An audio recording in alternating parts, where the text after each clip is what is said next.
शारदा सिन्हा आज हमारे बीच नहीं है। देश का कोई ऐसा छठघाट नहीं है जहां उनके गाए गीत सुनाई न देते हों। मीडिया रिपोर्ट्स की माने तो मल्टीपल माइलोमा बीमारी से पीड़ित थीं और पिछले 6 महीने से बीमार चल रही थी।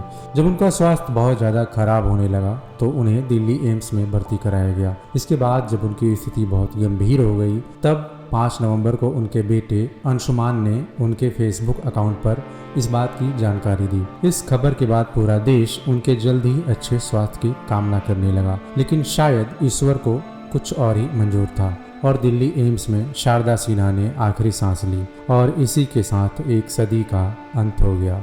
वो बिहार की स्वर कोकिला थी। छठ महापर्व के दौरान उनका निधन होना फैंस के लिए बड़ी क्षति है। प्रधानमंत्री नरेंद्र मोदी, राष्ट्रपति द्रौपदी मुर्मू समेत कई नेताओं ने शोक संवेदना व्यक्त की। सभी नम आंखों से उन्हें श्रद्धांजलि दे रहे हैं। वैसे तो शारदा सिन्हा को छठ के गानों से लोकप्रियता मिली, लेकिन भोजपुरी, मैथिली और मगही लोक गीतों के लिए भी उन्हें जाना जाता है। इसके अलावा सुपरस्टार सलमान खान की फिल्म मैंने प्यार किया में उनका गाया हुआ गाना कहे तो उसे सजना आज भी लोगों की जुबान पर है। शारदा सिन्हा को इस गाने के लिए महज 76 रुपए की फीस मिली थी। साल 2012 में रिलीज हुई फिल्म गैंग्स ऑफ वासेपुर में तार बिजली से पतले गाने को अपनी आवाज दी। इसके बाद वेब सीरीज महारानी में भी उनके गाए गीत निर्मोहिया को भी खूब पसंद किया गया। इनकी उपलब्धियां तो बहुत सारी हैं, लेकिन उसके पहले इनके शुरुआती जीवन को भी जानना थोड़ा जरूरी है। तो आइए उनके शुरुआती जीवन को थोड़ा जानते हैं। शारदा सिन्हा का जन्म 1 अक्टूबर को बिहार के सुपौल में हुआ था। उनके पिता सरकारी शिक्षक थे। बचपन से ही इन्हें गाने का शौक था, इसलिए इनके पिता ने घर पर ही शिक्षक के माध्यम से नृत्य और गायन का प्रशिक्षण दिलवाया।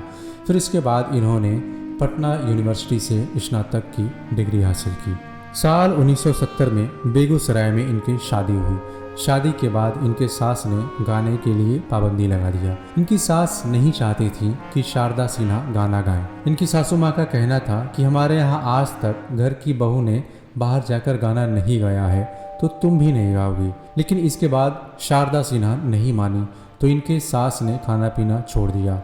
इसके बाद इन्हें पति ब्रजकिशोर सिन्हा और इनके ससुर जी का साथ मिला, तब जाकर बात बनी और इस वजह से उनका गाना गाने का सफर हमेशा जारी रहा। इनके 2 बच्चे वंदना और अंशुमान सिन्हा भी हैं। सिर्फ 1.5 महीने पहले ही इनके पति की ब्रेन हेमरेज के कारण मौत हो गई थी, जिसकी वजह से इन्हें गहरा सदमा लगा था और इसके बाद से ही शारदा सिन्हा थोड़ा ज़्यादा बीमार रहने लगी थी। अपने फेसबुक पोस्ट पर इन्होंने अपने पति से जुड़ी कुछ जानकारी पोस्ट की थी और लास्ट में लिखा था, मैं भी जल्दी ही आऊँगी।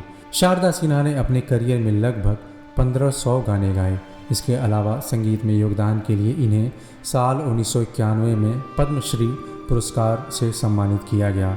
साल 2000 में इन्हें संगीत नाट्य अकादमी पुरस्कार भी मिला।